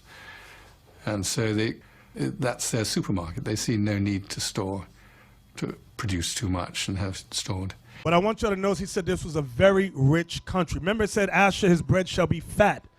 The area of Brazil, that whole South America, is a very it's very wealthy in terms of resources. One of the main commodities they had, who knows what it was? What dainty was it? Who knows? I don't want that one. I said dainty. Coffee beans, but also sugar. Sugar. Go back to Abiel. And then also the concept of one man working for another man or woman is completely alien. It's horrible. Conditions worsened. Mistreatment, physical assault, even murder. Above all, hundreds of thousands of indigenous peoples died from European diseases, smallpox, measles, and the common cold. A plantation could see its workforce of hundreds reduced to a handful in a week. In under 100 years, a population of 4 million Indians was halved.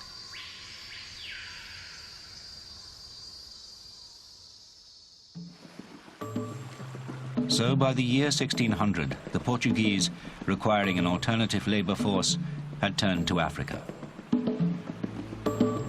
Now remember, the Indians that were there came around what time? Around 539, somewhere around there. So now, this is the 1600s, they're turning to Africa. Remember who they're getting. Go ahead. Portugal had recently colonized southwest Africa, including modern Angola. Only 40 days sailing across the Atlantic, this was now to become, in effect, a people factory. Who was in Africa? Let me see if I got the thought right. Who was in Africa? Azrael, come on. The southern kingdom with the remnants of the other 10 tribes. Stay right there. So now my question is, the so-called Indians that arrived, right? First, the 10 tribes that arrived, right? Yes, You with me? Yes, sir. Now, in Brazil, that's the tribe of, what tribe is that? Asher. Asher. So now the blacks that was brought to Brazil, who are they? Let me explain something to y'all. The Bible, get me Isaiah 34:16. I got to read this to y'all. I want y'all to think. It's going to help y'all. Isaiah 34:16. This is the point I wanted to get to because I knew everybody would be messing up.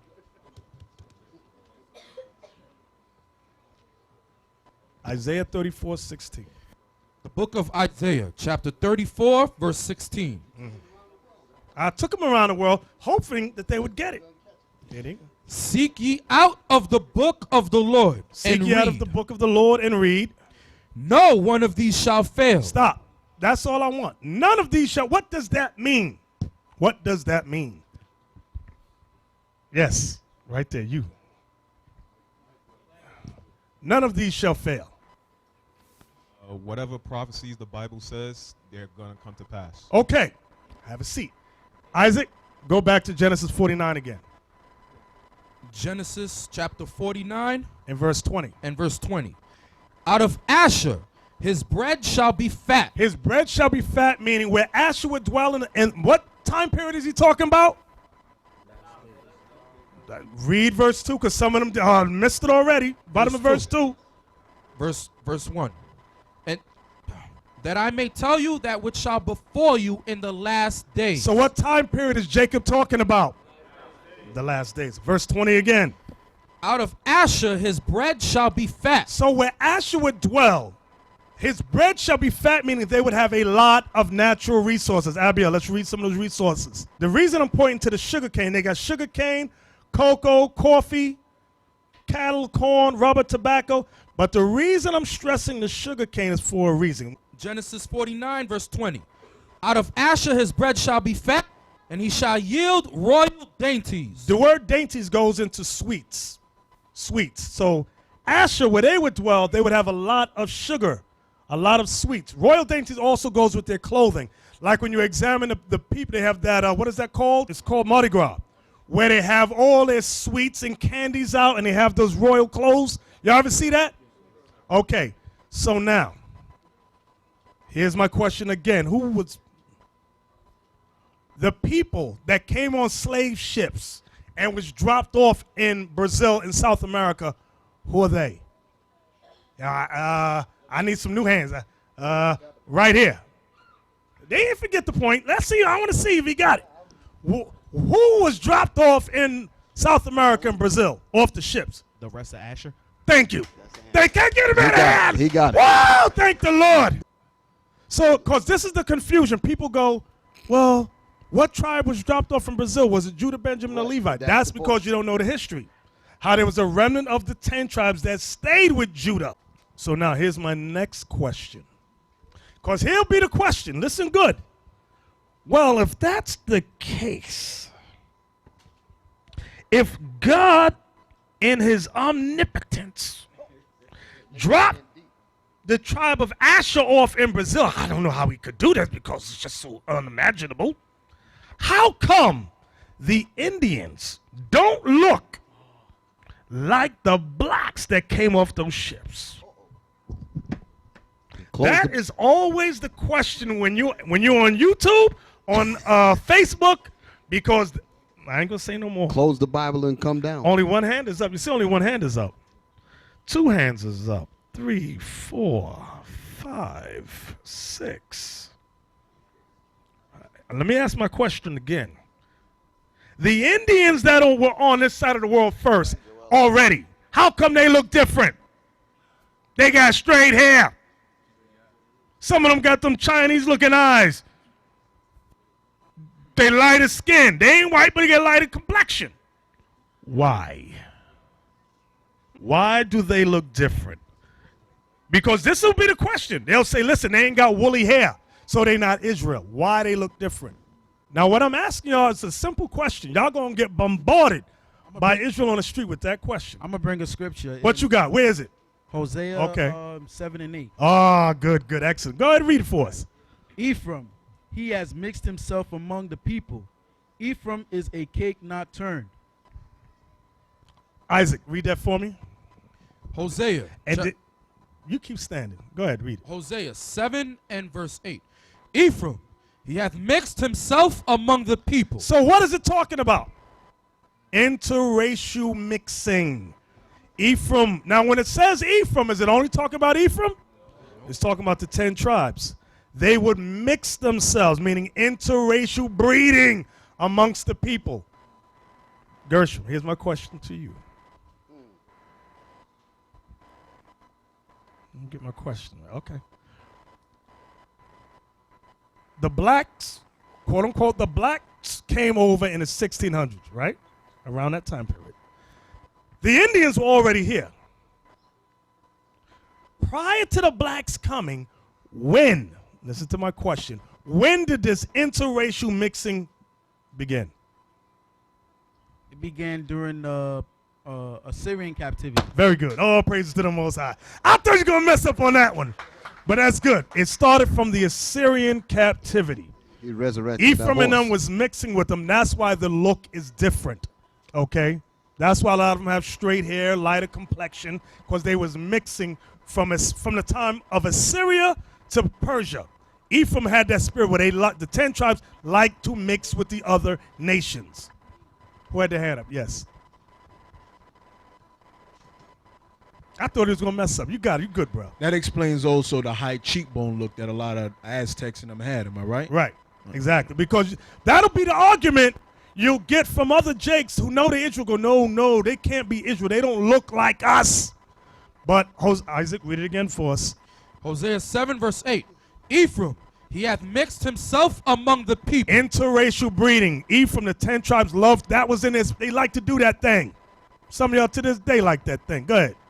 Ephraim is a cake not turned. What that part mean right there? Ephraim is like a cake not turned. Right here.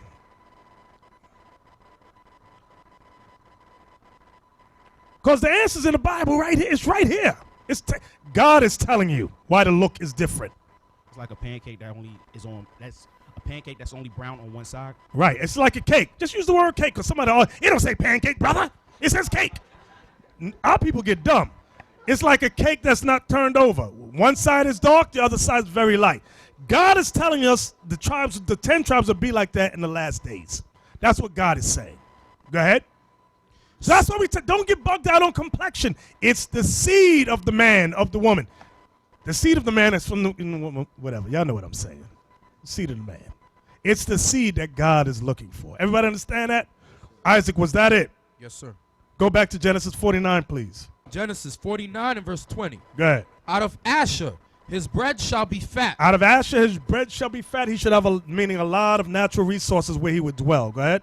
And he shall yield royal dainties. Royal dainties. They have a lot of resources like sugars and spices, things of that nature. Now, go back to the video, Abiel. I'm going to get through this. I know I've been procrastinating, but I'm pushing through. Dr. J. Cliff, slave trader. A ship enters from Angola and on a single day unloads 500, 600, or perhaps 1,000 slaves. The masters were few, the slaves many. The masters feasting, the slaves dying of hunger. The masters swimming in gold and silver, the slaves weighted down with irons. Vieira, Jesuit priest. The Portuguese treated Africa as an infinite resource. So they just imported and imported and imported on the assumption that there would be the tap would never be turned off. A man went around with a hot iron and branded us the same as they would the heads of barrels or any other inanimate goods or merchandise. Gardo Bakaka. So they put their name on you. Whatever symbol was their name, like the same they would put on, like if they had sugar, they would burn it in there, or even cattle, whatever. They did that to the slaves. They burned, if you belong to the Gonzalez family, that name was burned on your back. So everybody know, oh, that's the Gonzalez slave right there. That's why a lot of y'all be glorifying these stupid names we got. Gonzalez, Raheem, Tyrone, give me some more dumb names, Jackson. Those are branded in your ancestors' backs and you glorify it as foolishness. It's evil. Ramirez, come on. Almost every house in this place is a large warehouse where the slaves are deposited and customers go to purchase. When one was ordered, he came forward, threw his arms over his head, stamped with his feet, shouted to show the soundness of his lungs, ran up and down the room, and was treated exactly like a horse. Y'all don't understand. And when Stop. done, Pause. Ezekiel, can you show us what they're talking about? They don't understand. They don't understand. Can you show us what they just said? I'm going to tell you. Stand up. They said when a white man came, the slave, let's say they say, I think I want him. Throw your hands over your head. Now yell out loud. To test his lung. Now run, now run. That's what they did to the slave. They had to see he was in good working condition before they bought him. They showed you that in that movie Mandingo. They showed you just what the elder just brought out in Mandingo. They said, go fetch. And made him run and get the stick. He said, man, he moves fast. Yeah. That's what they did. Are we at 10:54 yet? Okay, come on. he was whipped to his stall. Walsh, traveller. Gradually, by the end of the 16th century, the plantations build up their wealth, are able to afford to buy foreign slaves who are not going to escape as readily, and to replace the Brazilian labor. Stop. They replaced the Brazilian labor, meaning the Indians that were there, with the other tribe that came in, the blacks that came in. Go ahead. The two. And so Brazil becomes the great slave-using colony. During the 19th century, 1 million new slaves from throughout Western Africa arrived at Brazilian harbors. In Rio, the slaves outnumbered the rest of the population 2 to 1.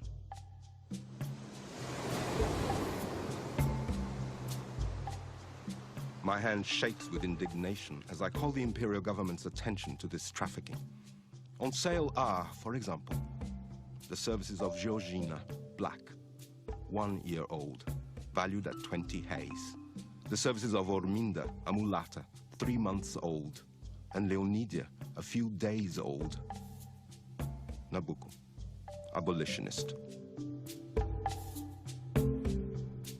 The continued British confiscation of slave ships and its restriction on trade meant that the transportation of Africans that had begun 350 years earlier would have to end.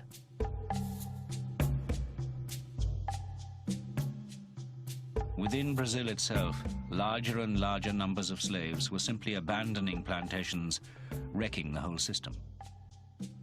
Plantation owners decided to opt for abolition and hoped they could coerce some slaves to stay on. On the 13th of May, 1888, the Princess Regent Isabel proclaimed the so-called Aurea Law. Brazil became the last major country officially to abolish slavery. So 1888, Brazil was the last country throughout North Central South America to abolish slavery. They were the last ones. They kept that thing going.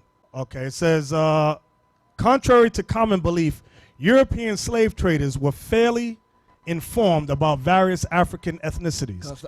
What does that mean? What does that part mean? Read again.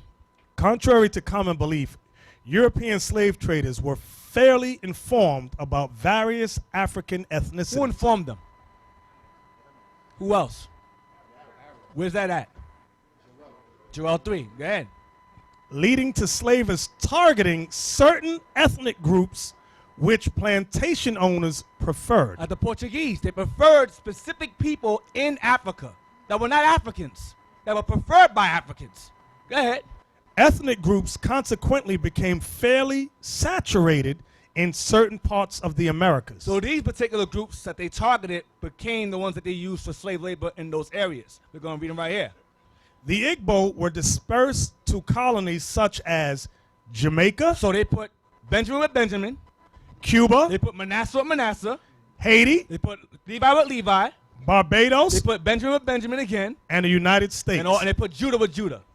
Right. Belize. That's Zebulon. Zebulon. And Trinidad and Tobago, among others. So that's why they put them where they belong. They targeted, say, listen, Ephraim's over here, get Ephraim over there from Africa. Manasseh's over there, get Manasseh over there from Africa. Because they were killing them. They were killing a lot of Ephraim. So replenish them. Bring the rest of them over here. That's what we need y'all to see, that there's no mistakes with the Most High.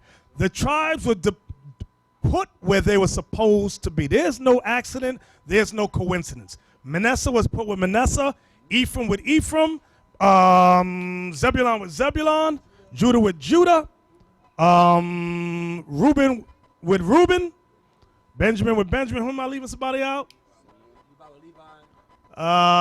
Simeon with Simeon.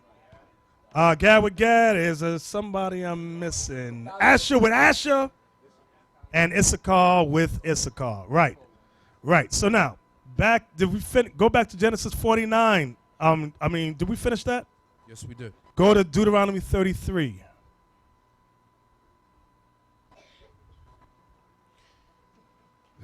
Deuteronomy, chapter 33 and verse 24. Listen good.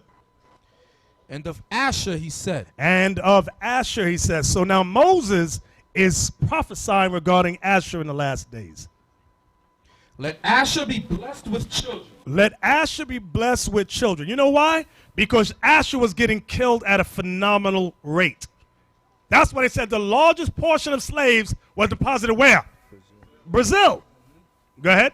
Let him be acceptable to his brethren. When it says let him be acceptable to his brethren, you got to ask yourself, why would it say that? Because if we're all brothers, why would we have to be acceptable? Read that again. And Abiel, I want you to look up the Amazon. Let him be acceptable to his brethren. Why would it say that? When you go into the Amazon forest in Brazil, there are remnants of Indians that are base, meaning they were left as from youth, left to raise themselves, and they are like barbarians. They walk around butt naked. Many of them, the women breastfeed pigs, things of that nature. When you look at the documentaries, what are you gonna say? Go ahead. The movie Apocalypto. You recall the little girl had the baby in her hand? She said, I'll take care of them. When the adults got led away captive, the children fend for themselves and raised the kids on their own and became that. Right. That's the result of the Spaniards overthrowing them when they ran to safety and they raised themselves and became debased. In the movie Apocalypto, it shows that very scene of how this happened. Right. So this is the history you'll have to know it. Read that again, Isaac, so they understand this.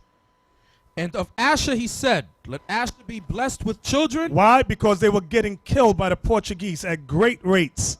Go ahead. Let him be acceptable to his brethren. Why? Because there's remnants of Asher that are crazy. That you see them today, you run.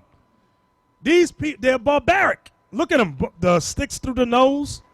All kind of stuff going on with them. The things they eat. Eating spiders, tarantulas, things of that nature. Snakes. Okay? All is weird. That's why the Bible says, Moses says, let him be acceptable unto his brethren.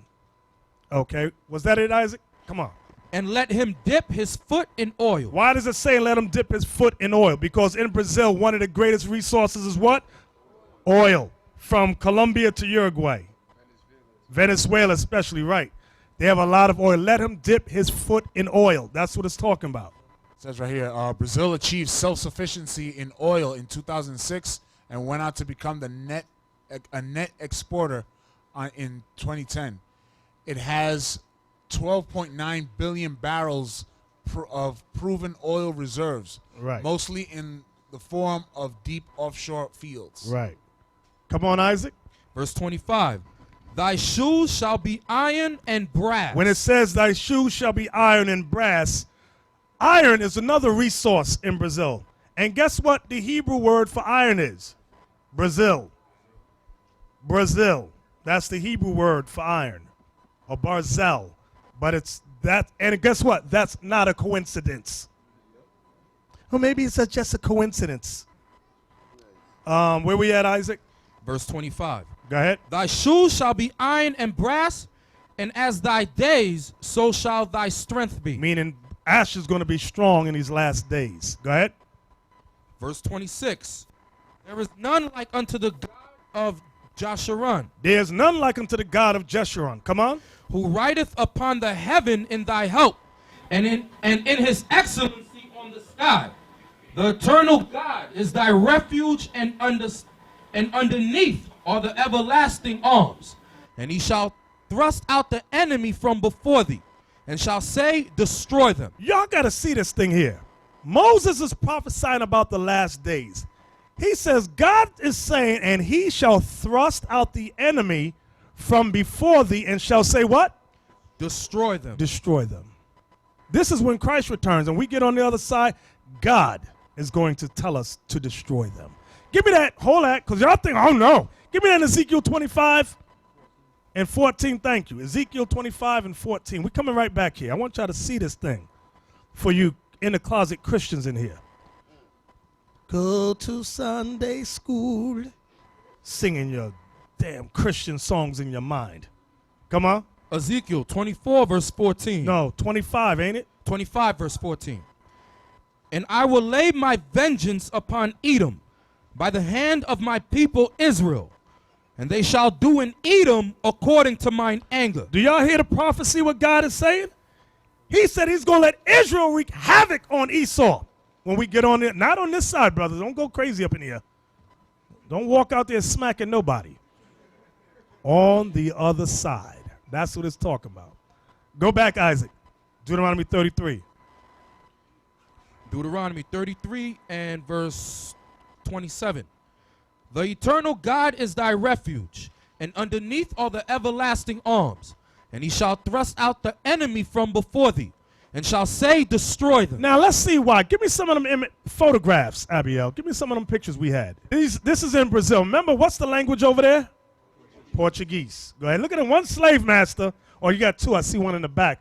But all them slaves there. Two Edomites got all them slaves. Come on. Look at this. The little boy, he got to push his little red behind around on a wagon. The black woman, look at her. She looks sad as hell. Her own kid starving at home. She got to take care of that little rug rat. Go ahead. Oh, no. And look at this more. Come on. Y'all got to look at these pictures here. Y'all really got to look at what happened. And this is some nice pictures. These ain't the harsh ones. Come on. We got holes in our hand to go work and farm. Come on. Look at the children. They had to go work too.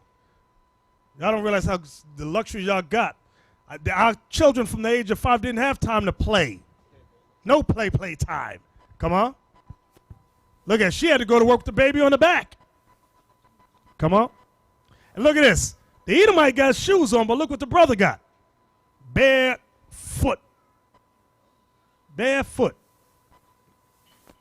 This is sugar cane and all of that. We had to go pick.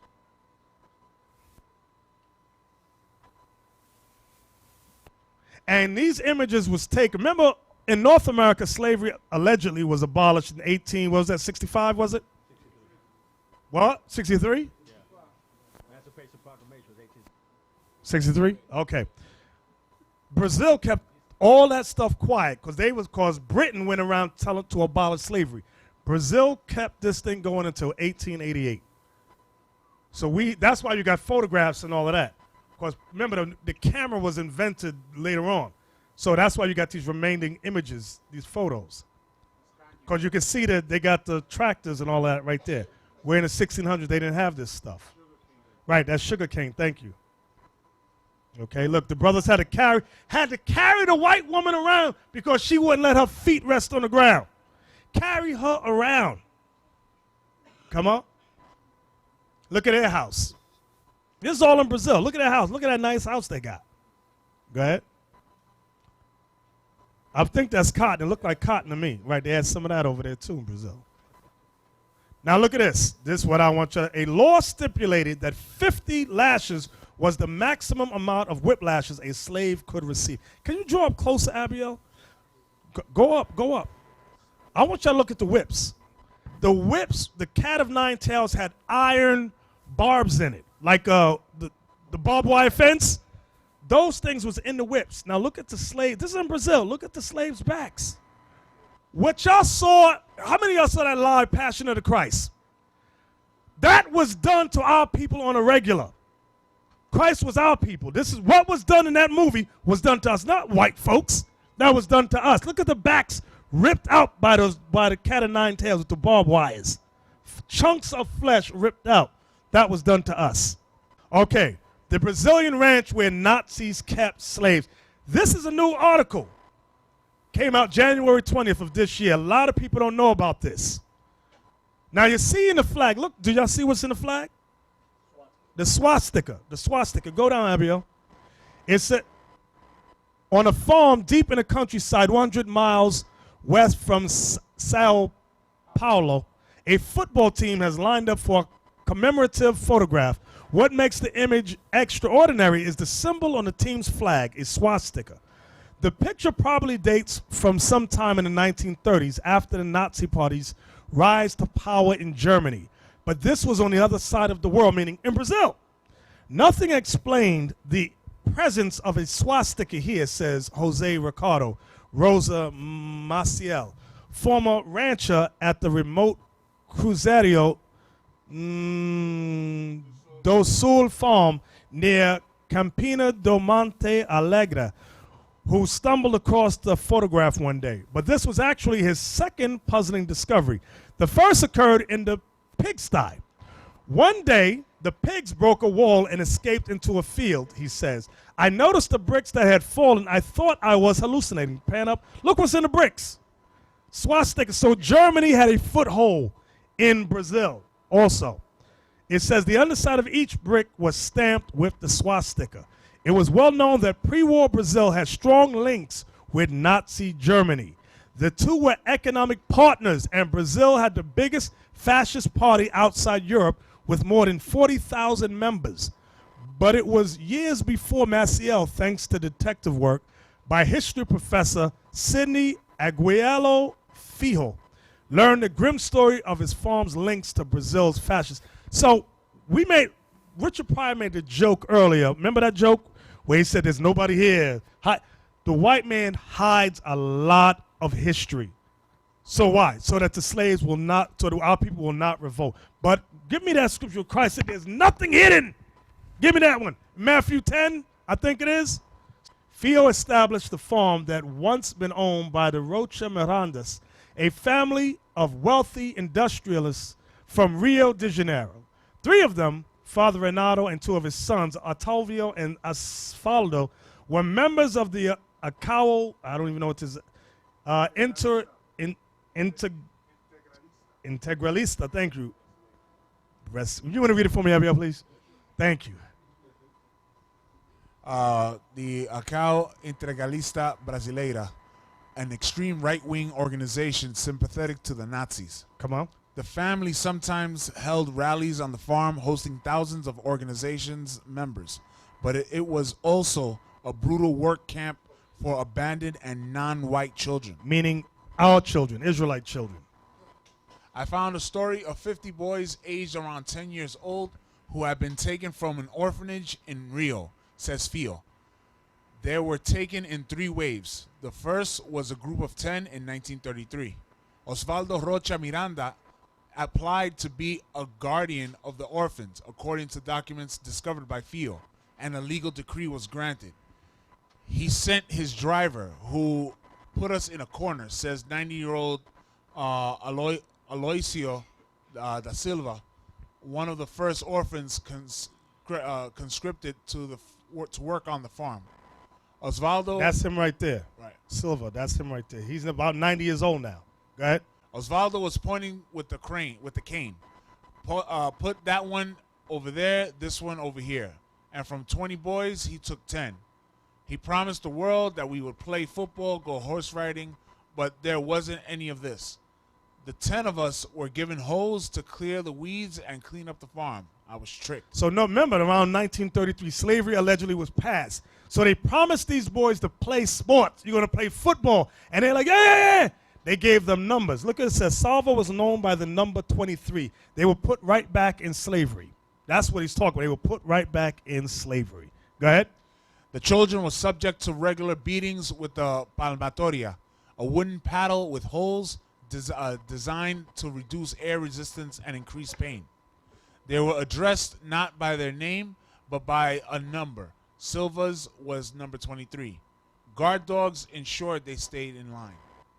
One was called Poison, the male, and the female was called Trust, says Silva, who still lives in the area. I tried to avoid talking about it. Look, a picture of one of the cows had a swastika on it. Go ahead. Even the cattle on the farm were branded with a swastika. Agremido dos Santos is another survivor. As a boy, he had been found on the streets and taken to an orphanage. Then Rocha Miranda came for him. They didn't like black people at all, says Santos, now 89. There was punishment, from not giving us food to the palmatoria. It hurt a lot. 2 hits sometimes. The most would be 5 because a person couldn't stand it. There were photographs of Hitler and you were compelled to salute. I didn't understand any of it. Some of the surviving Rocha Miranda families say their forebears stopped supporting Nazism well before World War II. Maurice Rocha Miranda, great-nephew of Otávio and Osvaldo, also denies that the children on the farm were kept as slaves. He told the Folha, the Sao Paulo newspaper, that the orphans on the farm had to be controlled, but were never punished or enslaved. But Fio believes the survivor stories, and despite it being a long time ago, both Silva and Santos, who have never met since, tell very similar harrowing tales. See there? The orphans' only respite a respite came in football matches against teams of local farm workers, such as the one pictured in the photograph with the swastika flag. Football was key to the ideology of the Integralista. Military parades took place at the Vasco da Gama football ground, and the game was regularly used for propaganda purposes under Brazil's dictator Getulio Vargas. We have a kick around and it evolved. It says we had a championship. We were good at football. There was no problem. But after several years, Santos had enough. There was a gate, and I left it ajar, he says. Later that night, I was out of there. No one saw. So this whole thing is going into how Nazi Germany had a foothold in Brazil and put many of our sons back into slavery on a sneak tip with the promise of them being famous playing football. So this history, when y'all read these articles, a lot of the people in Brazil, just like a lot of our people today, are unaware of the history of what happened to them. They're totally unaware of it. Right there, that picture right there on the right. That's called the stocks. When you're reading like books like Jeremiah, it tells you that they put us in stocks. That's your feet were locked in these wooden things, like so you couldn't move. Okay, they did this for some of the runaways, so you would not run away. Go back out, pan down, down, down, down, and this was also one of the slave contraptions they put on around our necks and on our mouths. Okay, because it seems like we got a big job. We do have a big job to do. But the Most High is saying through the foolishness of preaching is how he has planned to deliver Israel. So don't worry about, read this, Isaac. Fear them, not therefore, for there is nothing covered that shall not be revealed. There is nothing covered that shall not be, read it again, Isaac. Fear them, not therefore, for there is nothing covered that shall not be revealed. There's nothing covered that shall not be revealed. What the Most High is showing us is our job to reveal it, to bring it out there. Why? Because it's going to return our people to this book, the book of life. It's going to return our people to their tribes, to their nation. This is the power in this book. Don't think that anything in this Bible is going to fail, because nothing that is written here is going to fail. Everything shall come to pass as it is written, so shall it be done. It's only up to you whether you're going to be a part of this or not. Whether you get fearful and fall out, shame on you. This ain't for you then. But the brothers and sisters that endure to the end, we going to get the kingdom. Read it, Isaac, back to Deuteronomy 33 now. And we're going to close out with this. Deuteronomy 33 and 28. And 28. Israel then shall dwell in safety alone. So we're going to dwell in safety alone. We are not going to be mixed with other nations. We're going to dwell in safety alone. That's what God says. Read. The fountain of Jacob shall be upon a land of corn and wine. We're going to have rich resources, wealth beyond imagination. Read. Also his heavens shall drop down dew. Meaning blessings. Read. Happy art thou, O Israel. I want y'all to pay close attention to this one. You new brothers especially. Go ahead. Happy art thou, O Israel, who is like unto thee, O people saved by the Lord. There's no nation on the earth like us. None. Read. The shield of thy help, and who is the sword of thy excellency, and thine enemies shall be found liars unto thee. That's right now. We're living that part right now. Our enemies are being found liars unto us. Richard Pryor made a joke on it, but the Bible says, they are liars. They have lied about everything. From our history, our nationality, everything they have lied upon. Go ahead. And thou shalt tread upon their high places. And the Bible prophesies that we're going to tear these nations down when we get that power. But the Most High is just waiting for that 1/3 to repent, come into this truth. And he said he's going to endow us with power on the other side. That's what he prophesied about. Shalom, brothers, and shalom, sisters. I'm Elder Nathaniel of Israel United in Christ.